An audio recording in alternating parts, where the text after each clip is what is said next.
everybody. Welcome to another episode of Purple Insider as we continue Fantasy Football Week on the show. One of my favorite fantasy football folks is Joe Dolan of Fantasy Points and fantasypoints.com. And Joe, I have been on your show several times as part of your franchise focus series. So I thought, as a part of Fantasy Football Week here on my show, that you should come on and talk about some football teams. Do you think you could do that? Will that work for you? Absolutely. About time I pay it back for you coming on the show for all these years. It's been wonderful to have you.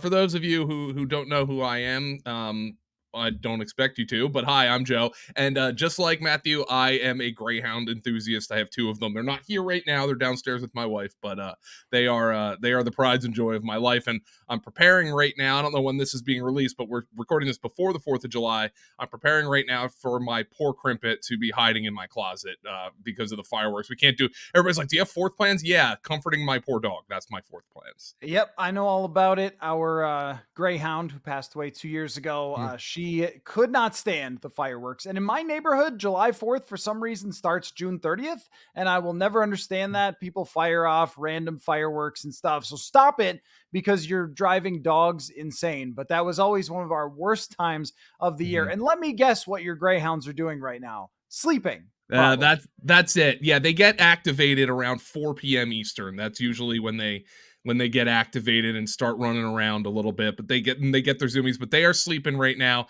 Their people are home, which is very important for them.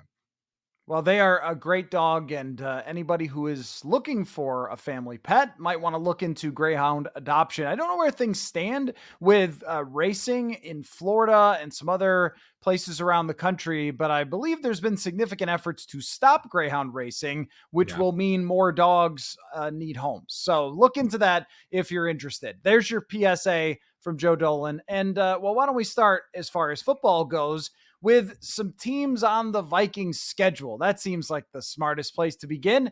How about the New York Giants? What have you found out about the New York Giants? Because I was looking through fantasypoints.com, your great projections there. And with Daniel Jones, I don't think anybody really knows what to do here with Daniel Jones. 2 years ago, it was a reasonably good season for Daniel Jones. Now, I'm not saying it was fantastic, but he was only fantastic against the Vikings. But he didn't turn the ball over very much, and he ran a ton, which in the fantasy universe is gold.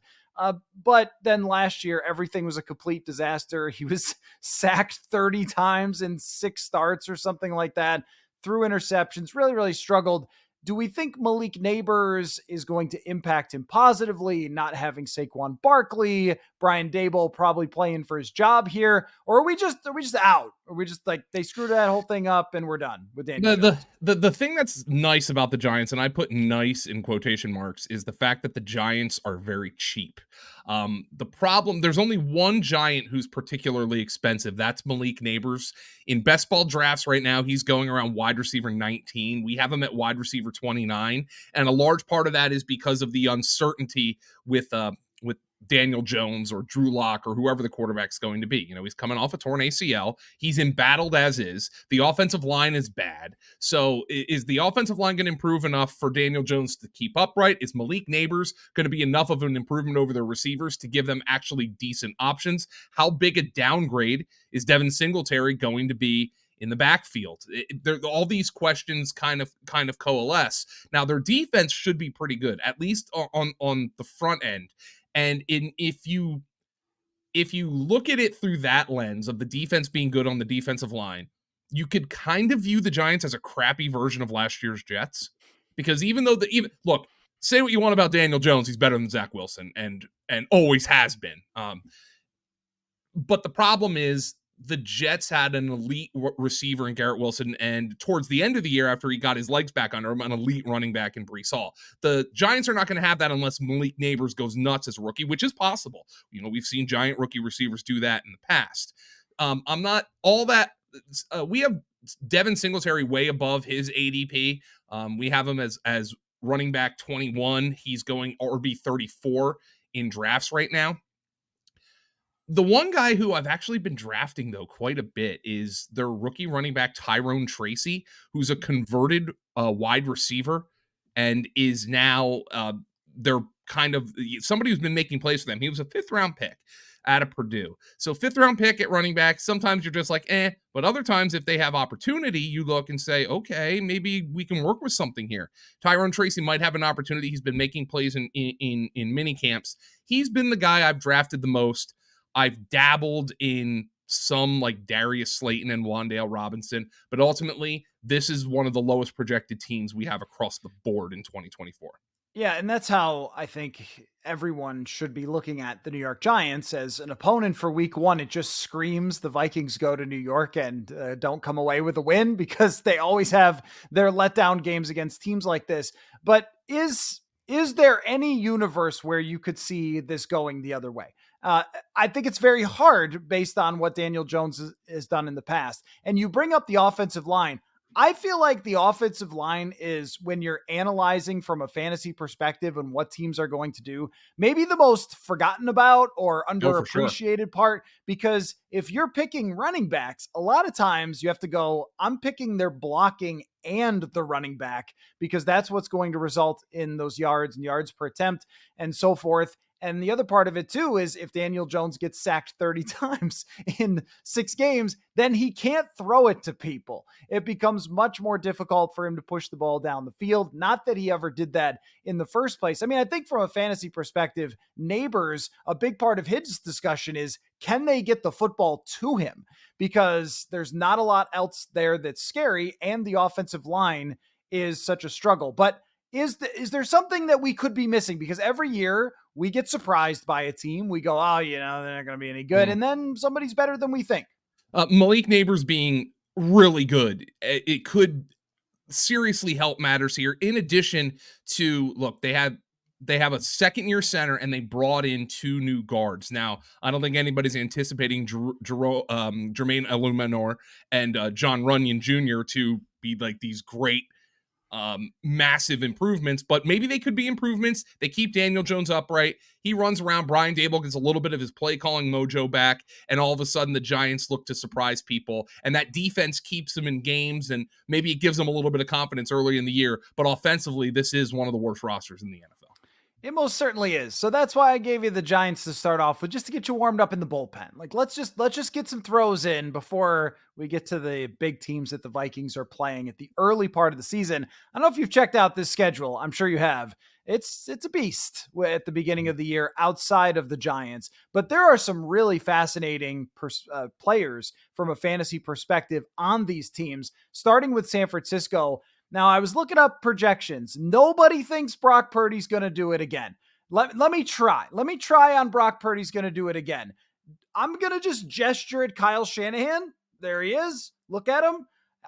McCaffrey. I assume Ayuk is back on the team since they haven't traded him yet. Other receivers, Deebo Samuel. I don't see any change with George Kittle. What's different? Why won't Brock Purdy do the thing that he did last year again when everything is the same? So I think we're still looking at talent level for Brock Purdy, and people maybe having a little bit of a take lock on Brock Purdy. Now look at Brock Purdy. Ultimately, there are still points last year where I sat down and I'm like, the Jesse Pinkman, the gif, he can't keep getting away with this. It feels like he threw more dropped interceptions than anybody I've ever seen in my life. And indeed, they're like highlight reels of Brock Purdy at Iowa State throwing some of the funniest interceptions you'll ever see. But that being said, let's look at this unbelievable stat our guy Scott Barrett dug up. The quarterback leaders by yards per pass attempt over the last 6 seasons with a minimum 600 pass attempts. Here are the top 3 in order: Brock Purdy, Jimmy Garoppolo, and Nick Mullins. What's the common denominator? And Viking fans are familiar with Nick Mullins, by the way. Speaking of somebody who threw a lot of turnover-worthy passes, I mean, my wife had Justin Jefferson or excuse me, if she didn't have Justin Jefferson, she was starting Nick Mullins in her fantasy semifinal. The game he threw, it was against the Lions, I believe. Mm-hmm. He threw for like 400 yards and 38 interceptions, or at least that's what it felt like. She's like, this guy's ridiculous. Even though that wasn't in a Kyle Shanahan coached offense, he's played in one. These 3 guys have all played for Kyle Shanahan. Tell me what's more likely. More likely that the 49ers drafted the next Tom Brady, or Kyle Shanahan, who's coaxed these great seasons out of Nick Mullins, these great seasons out of Jimmy Garoppolo, and these great seasons out of Brock Purdy, is a wizard at dialing up the passing game. It could be both, but we know Kyle Shanahan's great. Jimmy Garoppolo got benched. Nick Mullins, I mean, what? Is he even on the Vikings roster again still? He is. Yep. He may be QB2, depending on how far along JJ JJ McCarthy is. McCarthy But is. we'll get to that. I mean, the guy's a wizard at calling plays. So the 49ers are going to continue. Brock Purdy has done nothing but put up numbers in the NFL. And while you think he might take a step back, that's where the fantasy community kind of has him, as taking a little bit of a step back, but not too big. We have him at quarterback 16. I think you can argue that's a little low because he's quarterback 12 by ADP. And we have some of that being offset by the fact that we have him throwing more interceptions this year. We have him throwing 12 interceptions. But look, he comes out, he executes the offense, he plays with confidence, and he's got great receivers. The assumption is Brandon Ayuk himself has said the most likely outcome is I'm a 49er. He wants to stay with the 49ers, but he certainly wants to be compensated for playing for the 49ers. They could trade him, they could trade Debo, but they also reinforced with Ricky Pearsall. Jawan Jennings is a great bench receiver. And George Kittle, when one of those guys misses time, puts up elite numbers, it seems, every game. So the 49ers, I think it's going to be more of the same for them. I think a big question you might have is their offensive line. I know our NFL scout who's on staff, Scott DiBenedetto, former scout for the Browns, ranked them second in the NFL. So the 49ers fans themselves were like, this is ridiculous. They're not the second best line in the NFL, because they blame the line for them losing the Super Bowl last year. Offensive line is always an easy scapegoat for teams. But look, Trent Williams might be the best lineman in football, and the rest of the line's a question. But I don't see any reason this team shouldn't again be one of the best teams for fantasy football. The concern you might have, though, is by average draft position, at least on best ball drafts, 3 players on this team are in like the top 18 or 19 picks: McCaffrey, Ayuk, and Debo. And eventually, it doesn't matter how good Kyle Shanahan is, there is only one ball to go around. And eventually one of those guys is going to have a goose egg, and you're going to pay for it. Yeah, with Purdy, by the way, I was calling up here what I wrote yesterday because I took a bunch of projections, including from Fantasy Points, and looked at the Vikings schedule of opposing quarterbacks. And here's what I wrote for Brock Purdy. I wrote, the fantasy universe seems to be channeling Jesse Pinkman here. He can't keep getting away with this. So you and I are thinking the exact same way, but I did notice a stat here, which I will read to you. There are only 5 other instances since the merger of quarterbacks averaging more than 9 yards per attempt when throwing over 400 passes. And even when quarterbacks like Dan Marino, Peyton Manning, Aaron Rodgers, and Matt Ryan achieved such a feat, they drifted back to the pack the following season. So I think that Brock Purdy will continue to be excellent because his brain works in the right way for Kyle Shanahan. And he has something that Jimmy Garoppolo does not have, which is mobility and a playmaking mindset. If Brandon Ayuk is not there, it is a problem, though. I don't think that they're trading him, but it's not going to be the same. This could be one of those last years where they have this freakish group. Who knows how much longer Trent Williams plays? Who knows how much longer George Kittle is this great? And we did see last year when they had to play, I think, without Debo against the Vikings, he was not the same. Brock Purdy was not the same when he was missing even one weapon. So if somebody goes down, this could entirely change for Brock Purdy. I buy into the idea that you can be part of a system quarterback, and that's still awesome for you, and you could go to the Super Bowl. But I think that his weaknesses will show up if they have things go wrong that didn't go wrong last year. Yeah, Brock Purdy, I think it was, there was that stretch, I believe, that started with the Cleveland game, and then, of course, the Vikings game as well, where he had either an offensive lineman out or, like you said, weapons out, and it just did not go very well for him. The one thing about him that stands out to me, though, and this is a big positive, and I go back to a term Greg Cosell taught me years ago, and he used to say it about Eli Manning. You know, we used to make fun of Eli Manning and the bad interceptions. He said Eli Manning had positive amnesia or selective amnesia. If he made a bad throw and turned the ball over, or in Brock Purdy's case, got away with it, That's not going to sit with me. That's not going to sit with Brock Purdy. He's going to go out and he's going to keep playing his game. And at a position where confidence has such a massive factor, I think that's good for Brock Purdy. You know, you look at a guy like Dak Prescott, who I think everybody would have say is objectively a better quarterback than Brock Purdy, but you see how like just sometimes in those big spots, like, and not just picking on him, but for the Cowboys in general, oh, this bad thing happened and it just keeps getting worse. And the pick six here and the interception there and the sack there and the bad play call, that doesn't seem to happen with Brock Purdy. And that's a positive I've seen from his first 2 years in the league. So I had this discussion with a Lions writer the other day. I asked him if he thought that the history of a team seeped into the mentality of whatever was going on at the current team. And he said, no, it doesn't really matter. But I think that it does. And if you play for the San Francisco 49ers and Kyle Shanahan, you believe at any given day, team, no matter what the score is, we're going to get a bunch of points because we're the 49ers and Joe Montana played here. And I have thought that the Dallas Cowboys, so many years of failure since I was a child watching them succeed, and their owner and the mountainous arena, stadium that they play in and their fans and everything else. I think that it weighs on them sometimes, and it weighs on Dak Prescott sometimes. And it just feels like Brock Purdy is out there playing like nothing can bother him. And it's a really remarkable skill. So I think that if he does run into some problems this year, the fantasy stats may go down. I would not expect them to be as high, but I still think that they're going to be very successful. Now, I want to talk about the Houston Texans here because every fantasy person in the world has tattooed CJ Stroud's face to their chest. They are in love with CJ Stroud. This is going to be one of the best quarterback seasons we're going to ever see here. It's going to be magical, and they expect him to build on this year. I'm overstating this, of course, but it does make sense. They trade for Stephon Diggs. He is a kingmaker for quarterbacks. I have seen it in front of my own eyes with Case Keenum, and then he goes to the Bills. They win 4 straight divisions with Josh Allen throwing him the football. But where does he fit in? What a week is it the Vikings play them? Week 3? Week 3. So he's still going to be working it out here. Where does Stephon Diggs fit in when you have Nico Collins now as being the guy for CJ Stroud?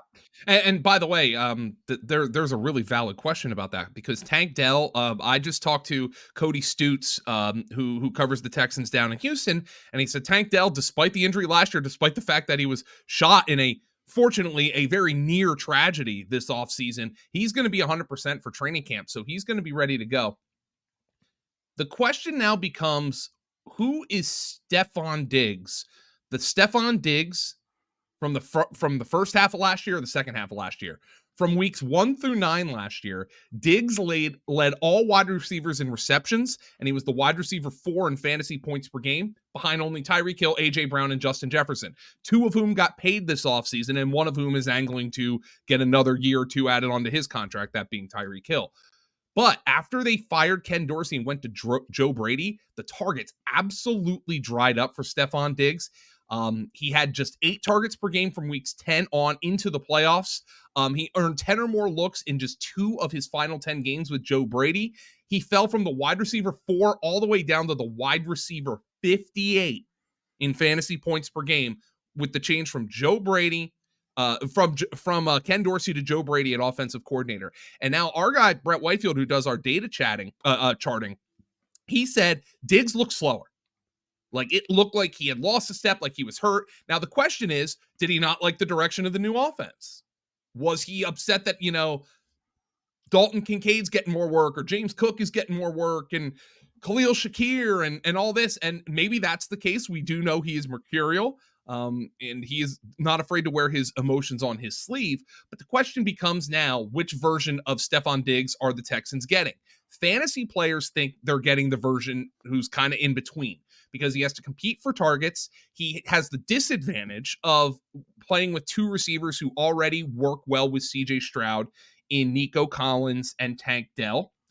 We have Stephon Diggs kind of we have him at wide receiver 23. He is the highest projected receiver we have for them. And we have Nico Collins at wide receiver 25. So those are both well below ADP. Stephon Diggs' ADP is wide receiver 15 right now. Nico Collins is wide receiver 14.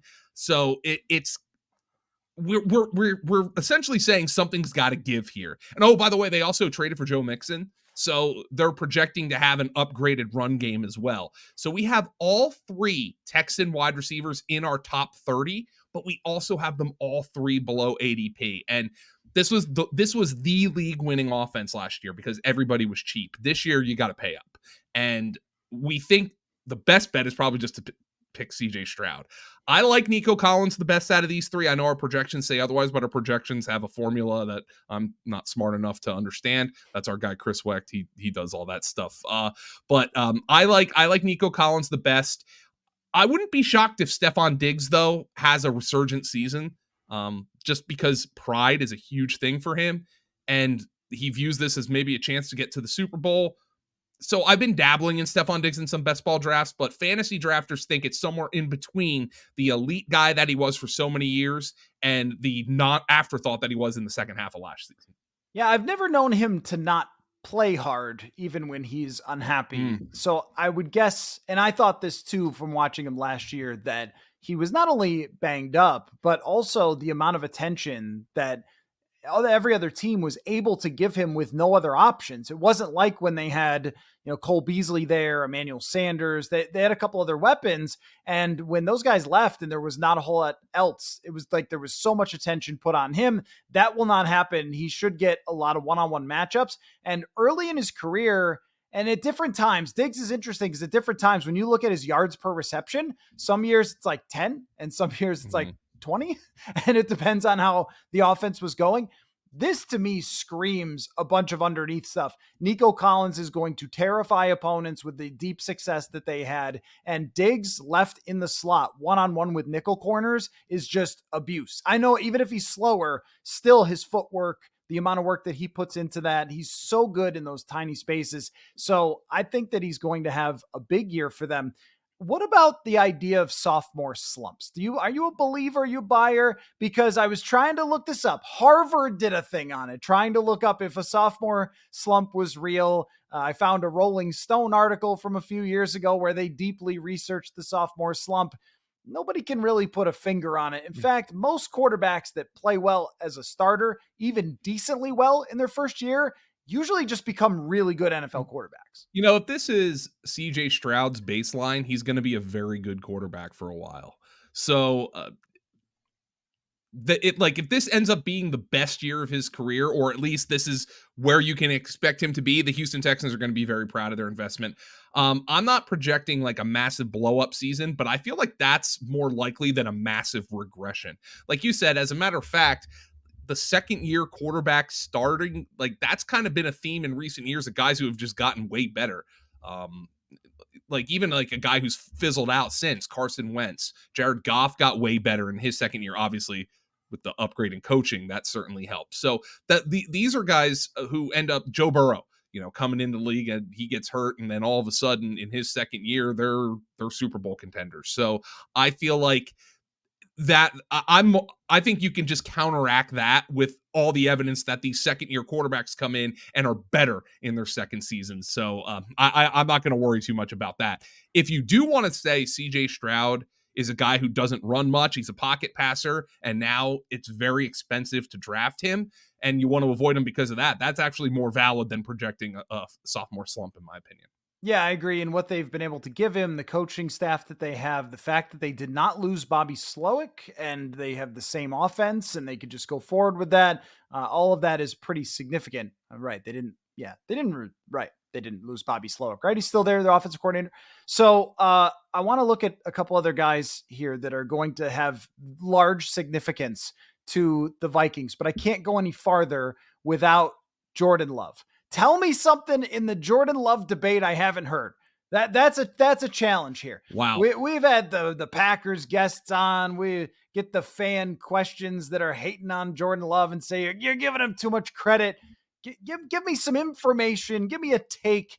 that is different about what Jordan Love is about to do next year? Okay, so I think you kind of ran the gamut with Jordan Love last year. There was like the right away he was like, oh man, he's pretty good, and then there was the middle of the season slump, and then of course there was the phenomenal end of season run that he went on. Jordan Love last year ranked 5th among all quarterbacks in fantasy points per start, and he hit at least 17.5 fantasy points in 8 of his last 9 games. This was despite both Christian Watson and Luke Musgrave missing most, if not all, of that stretch of games. So he was top 6 in fantasy points per dropback, beating players like Stroud, the aforementioned Stroud, and Kyler Murray, who are now going ahead of him in fantasy drafts. And look, this offseason, Christian Watson apparently went to the University of Wisconsin and found out that his hamstrings have a physical imbalance, which the physical therapist we have on staff said that's not that common, and there's no study that proves correlation. But at the very least, the Packers think they might have some sort of explanation for why Christian Watson keeps getting hurt. And here is the other thing about Jordan Love. Scott Barrett does an unbelievable study at Fantasy Points that compares how teams performed against certain positions defensively from a fantasy points perspective, and then removes that team's own game to create a strength of schedule model. He has, Jordan Love, the single most improved quarterback schedule by that model in the NFL this season, which makes it seem like he's a pretty good bet to pay off his quarterback 10 ADP. Look, I'm not here to get into the Packer Viking culture wars about Jordan Love. I happen to think Jordan Love is a pretty darn good quarterback. Fight me over that. I know it's very frustrating for Packers and Bears fans and Lions fans, but that improved schedule strength, I think, is going to be a fantastic boon for Jordan Love. And he's got just a really good, deep set of receivers. And that's without any one of these guys really emerging as a number one. Jordan Love said at the beginning of last year, we don't have a number one. We don't need a number one. He was kind of right about that. It was whoever stepped up for the Packers any given week. Okay, so I will say you did bring something new to the table with Christian Watson's legs being different lengths or whatever the heck it was. So that it was their hamstrings were different sizes. Yeah, the hamstrings were different sizes, right? So that maybe he has to wear different special pants that have something else on one leg than the other. Maybe it's wider. I don't know. What does one do for 2 different sized hamstrings? Is there a solution to that? I'm guessing like you work out the one without working out the other. I don't know. There is a way, like, I guess you come back from surgery and your muscles atrophy, right? So there has to be something to work out one specific hamstring. But well, that's what he said, and that he says he thinks it's going to be better. I'm not necessarily buying that, but hey, he's a guy who's produced when he's been healthy, which is never. But you don't have to invest too much into the Packers offense to get a piece of these guys, which I like very much. They're actually one of my most drafted players. They have my second most drafted running back in best ball so far, and my most drafted wide receiver so far. And the wide receiver I've been drafting the most is Dontavion Wicks, who's actually the cheapest of them. So that's the guy I've been drafting a lot of. Well, and I think after seeing them last year in the second iteration where they demolished the Vikings at home, that Jaden Reed is going to be the number one wide receiver. I think that that's going to happen and sort of work its way out. I don't know what's going to happen with Christian Watson's hamstrings, but I also think that he has limitations to his game where Reed, I think, can be a more all-around receiver that you lean on. But to your point, it's not really a culture war so much as Vikings fans going, dang, again? That's really it's what especially it is painful for Bear Love. fans. I'll tell you that much, because Right. the Bears have never had the sweet taste of a franchise quarterback. You know, one of my hot takes this offseason that sounds like a hot take, but really isn't a hot take, is that Caleb Williams was going to break the Bears single season passing record this year. And I mean, considering they've never had a 4,000 yard passer and how frequently that happens these days, it feels like something that sounds absurd on the surface, but really has a pretty high chance of happening. Well, I think about how John Kitna in like 06 went for 4,000 yards on a 3-win team. How has that never happened for the Bears? It doesn't make any sense. I don't understand. I guess they pride themselves on defense, but I mean, even a guy in like sticking with the Lions, a guy who's maligned and has topped like worst free agent signings list, which I think is unfair, by the way. But Scott Mitchell threw for 4,400 yards one year with the Lions. I mean, like, every team has had that magical season. Oh, you remember that year? Obviously, the Vikings with Randall and Randy Moss, and then of course Dante Culpepper. You remember all those like even one random year where you're like, man, that guy was amazing that year. Yeah, the Bears have never had that. It really doesn't make any sense. And you're right about Scott Mitchell. I mean, he was a good free agent signing for them, just melted down in that playoff game against the Eagles. But this just proves that I'm old. So I want to throw a couple teams at you, and you tell me who is the scarier team for the Vikings. Is it the New York Jets, Indianapolis Colts, or Jacksonville Jaguars? Which one of those three teams, because they're all on the schedule, naturally, Yeah. are more concerning for the Vikings? Because I could see an argument either way. If Rodgers returns to anything that reflected MVP Rodgers, the Jets are very scary. I don't believe in that. If Anthony Richardson becomes Cam Newton 2.0, which I kind of do believe in that, that's pretty frightening. And if Trevor Lawrence finally has this season that they just paid for, then that also could result in these teams being more challenging than they look from right now on the schedule. So I am going to go with the easiest option here, and it is the Jets. Now, look, Anthony, they just said Aaron Rodgers didn't go to mandatory camp because he was on a trip to Egypt. Now, if I were to say like you were on a trip to Egypt, I would have figured you want maybe get some good food and go look at the pyramids and the Sphinx. I mean, Aaron Rodgers probably did that, but he also could have been sleeping with Pharaoh Khufu, like in just lying right next to him for a week, just trying to, I don't know, absorb some of the ancient knowledge that he's had. But, you look at the Jets, the fact that they won 7 games last year, the fact that they now have 2 guys who are being drafted as first round fantasy picks in both Garrett Wilson and Breece Hall. And they did this, won 7 games despite league worst quarterback play.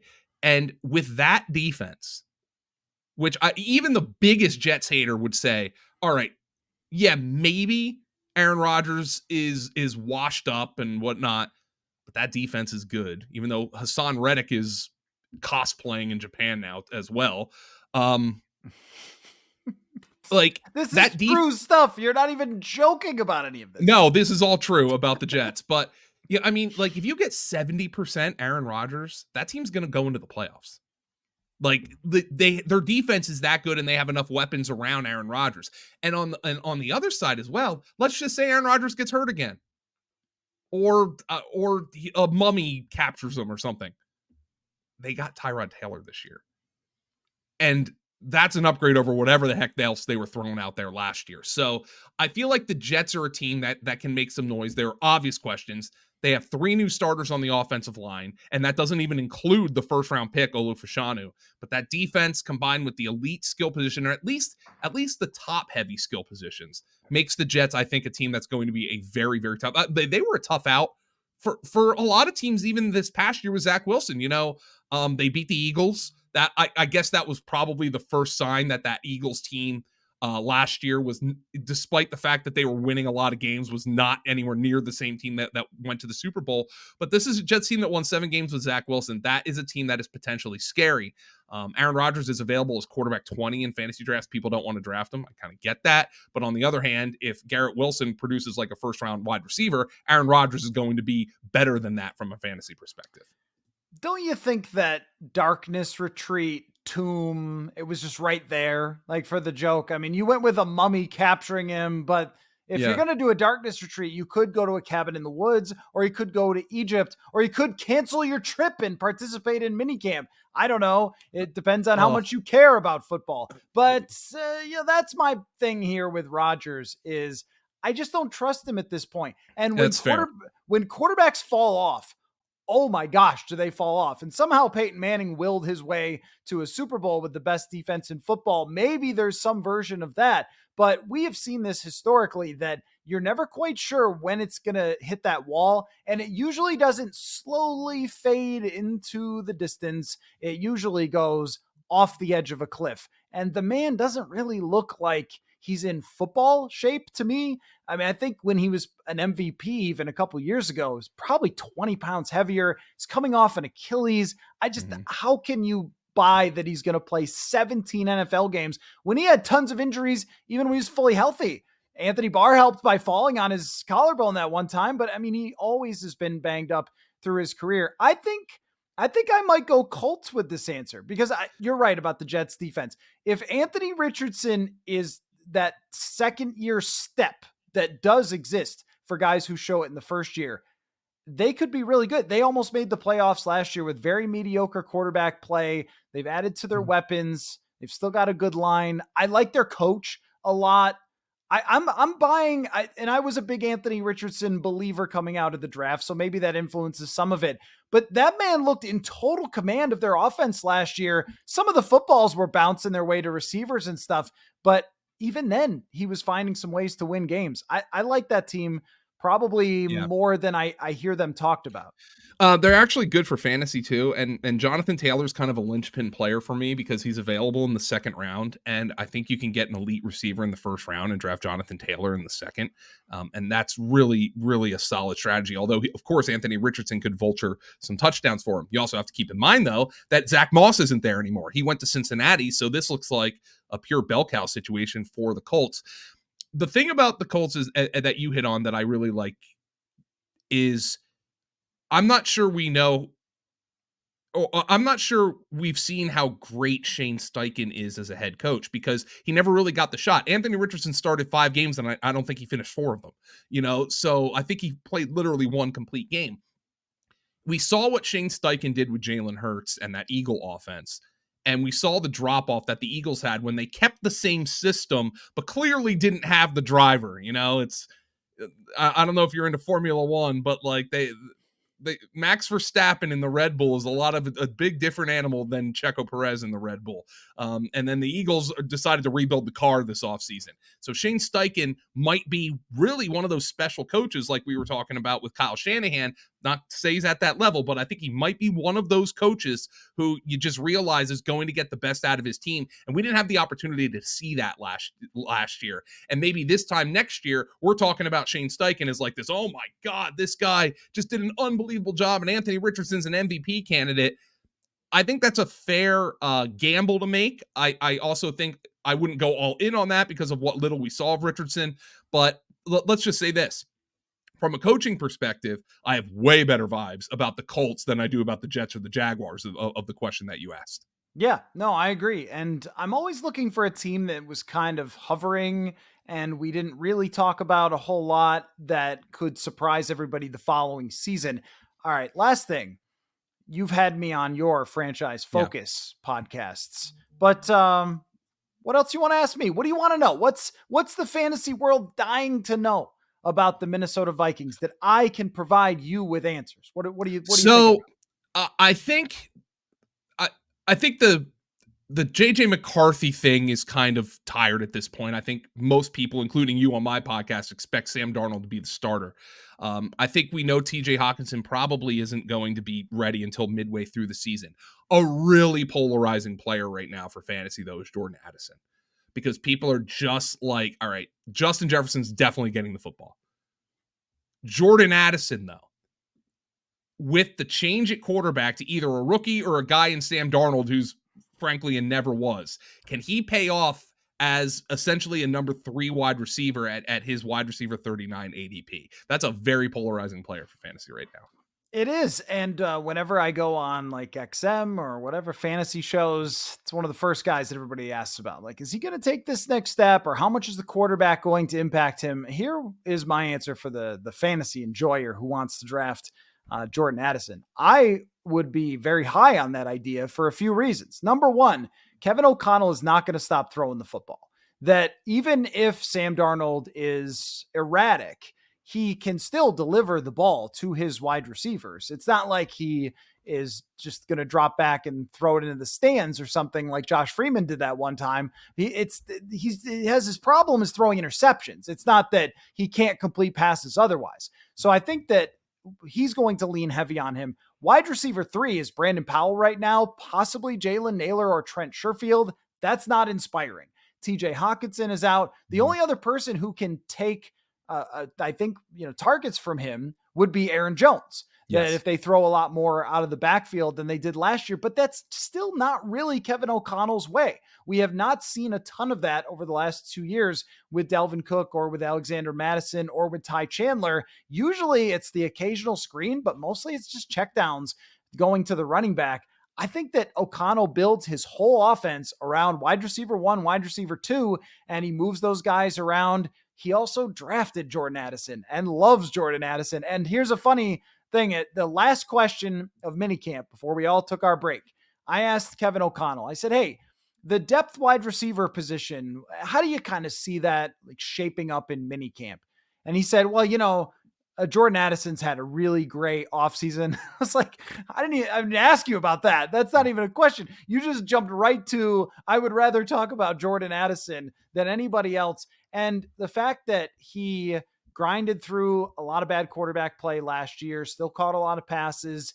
He's improved in how he's getting off the line of scrimmage. He's put on a little more strength. I think all signs point to Jordan Addison having a very big year because outside of Jefferson, who else? And we know that, being a wide receiver 2 in a pass heavy offense is still going to get you the football a heck of a lot. Yeah. So I think you've convinced me on there. The big battles being fought between some of the first round wide receivers last year and guys not being high on drafting them. The other being Zay Flowers of the Baltimore Ravens, who probably is his team's number 1, which we know Jordan Addison isn't, but on a team that's probably going to throw the ball less. So that's an interesting endorsement, and I will keep that in mind when I do my next best ball draft. You didn't ask me about a deep sleeper, but I got one if you want one. Oh, I would love one. Just keep them coming. I'm going to whisper this one because this one might be too good to believe for a deep sleeper. Robert Tonyan. Oh, Robert okay. Tonyan. Because I will say this. Yeah. TJ Hawkinson might be out for quite some time.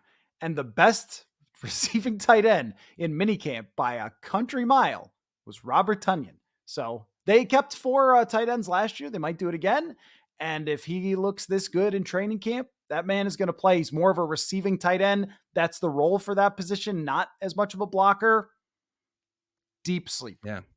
We actually added him to our projections after I did my franchise focus with you because you brought it up on my show. And I said my Viking guy says Bobby Tonyan, he's going to potentially have an impact. So probably not somebody who people are going to be drafting in best ball leagues, but I could see him being somebody who, look, week 1, Sam Darnold leaning on his tight end, caught 4 passes. Like, people are always looking for tight ends in fantasy football. There you go. Somebody gets hurt, but you draft somebody in a year-long league. Somebody gets hurt. You pick up Robert Tonyan. I don't know. I don't even know if he's going to make the team. It just looked really good in minicamp. Okay. Well, all right. Just real quick. How many games do you think McCarthy plays this year? That's a better question for you, but I'd say 10. Okay. You think he's going to be in fairly early? We'll see. Yeah. What's the bye? Week 6? Week 6. Yep. That's usually the cutoff point for me. So I usually say that. And I mean, I guess if I don't think you sign Aaron Jones, if you're not going to try to win some games. Mm-hmm. So I feel like the Vikings are going to try to win some games. And if they're doing that, they'll keep Darnold in. And if not, they'll go to JJ. But I'm very interested to see his progress. Our guy, Brett Whitefield, actually, at Fantasy Points, Vikings fans might like to hear this. If you go and look at his prospect guide at our site, which is free to read, he thought JJ McCarthy was the best quarterback in the draft. Oh, wow. And I know that's impressive. he's a PFF guy, he stood on it. He stands by it. And I know that is obviously a polarizing opinion. He was the 5th quarterback drafted, but he thinks there's a lot to like about McCarthy. And I know Viking fans are buying in, even if they don't expect him to start week 1.